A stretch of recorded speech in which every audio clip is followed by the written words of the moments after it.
Around Georgia this morning, police are doing more than just patrolling the streets. They're going undercover to catch drivers who won't put their phones down. Steve Gelbach tells us how.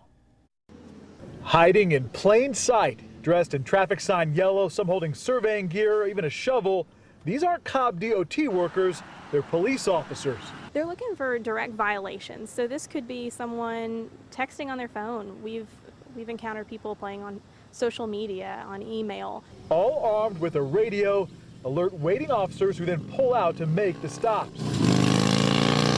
Officers from Ackworth, Kennesaw, and Cobb County all took part in this hands-free law operation, writing plenty of tickets, but they didn't fool everyone. I asked him, I was like, "What do you guys work?" He said, "There's surveys." I mean, come on now, you're not tricking me. For those caught, the first offense comes with a $50 fine, then goes up to $100 and $150 for the second and third offenses. The phone mounted up on your windshield or dash, that's okay. In your hand, not okay.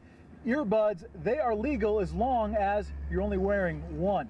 Cobb Police says they're seeing too many accidents, even deaths, caused by distracted drivers. So if we can do something to prevent those, we want to do that.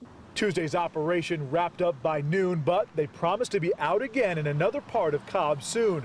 One driver just thinks they need to be even more discreet next time. I don't use my phone, but I notice it. You know, you turn around the corner, 20 cops right there. Like, Didn't take too much detective work. Yeah, I mean, a lot of people don't notice it because they are on their phone.